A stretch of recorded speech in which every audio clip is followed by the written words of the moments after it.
कानून साज असम्बली में वज़ीर आला रेवंत रेड्डी की जानिब से BRS पार्टी की खातून अरकान असम्बली पर तौहीन आमेज रिमार्क्स के खिलाफ मलकाजगिरी में BRS की जानिब से बड़े पैमाने पर एहतजाजी मुजाहरा किया गया। मलकाजगिरी चौराहे पर मुनज़्ज़म करदा एहतजाज में BRS कायदीन और कारकुनों की कसी तादाद ने शिरकत की। इस मौके पर वज़ीर आला रेवंत रेड्डी का अलामती पुतला नजर आतिश किया गया। इस प्रोग्राम में BRS कारपोरेटर्स, कायदीन और कारकुनान ने शिरकत की। తెలంగాణ సబితా ఇంద్రెడ్డి మాజీ మంత్రివర్ని అఘోరపరచడం చాలా సిగ్గుసేటు। ఈ రోజు కాంగ్రెస్ నాయకులు మహిళల పట్ల కానీ తెలంగాణ పట్ల వివక్ష చూపడం జరుగుతుంది। రానున్న రోజుల్లో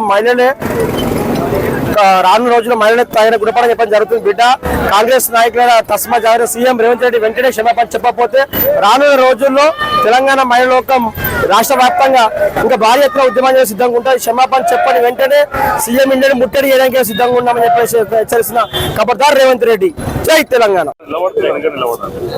అందరికీ నమస్కారం। ఈ రోజు మల్కాజ్గిరి చౌరస్తాలో మన మల్కాజ్గిరి ఎమ్మెల్యే రాజశేఖర రెడ్డి గారి ఆధ్వర్యంలో నిరసన చేయడం జరిగింది।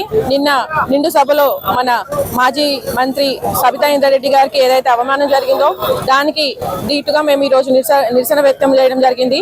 నిన్న నిండు సభలో సీఎం రేవంత్ రెడ్డి గారు మహిళా ఎమ్మెల్యేలందరినీ కూడా కించపరిచి అవమానించడం జరిగింది। ఇది కరెక్ట్ కాదు, వారు క్షమాపణ చెప్పాలని మేము అందరం కూడా కోరుతున్నాము। వాళ్ళు ఒక్కరే ఎమ్మెల్యేస్, మహిళా ఎమ్మెల్యేలే కాకుండా మేము మహిళా కార్పొరేటర్స్ అందరం కూడా గత 10 సంవత్సరాలుగా మేము మా మాజీ ముఖ్యమంత్రి కేసీఆర్ గారి ఆధ్వర్యంలో మేము అందరం కూడా వారి సపోర్ట్ తో ముందుకెళ్లి ప్రజాసేవ చేస్తూ ముందుకెళ్తూ ఉన్నాము। అట్లాంటి సమయంలో మమ్మల్ని ఇలా అవమానించడం అంటే సబితా ఇంద్రెడ్డి గారిని, సునీతా లక్ష్మారెడ్డి గారిని అవమానించడం, మా అందరినీ అవమానించడం అని మేము భావిస్తున్నాము। దానికోసమనే మేము ఈ రోజు నిరసన తెలియజేస్తున్నాము।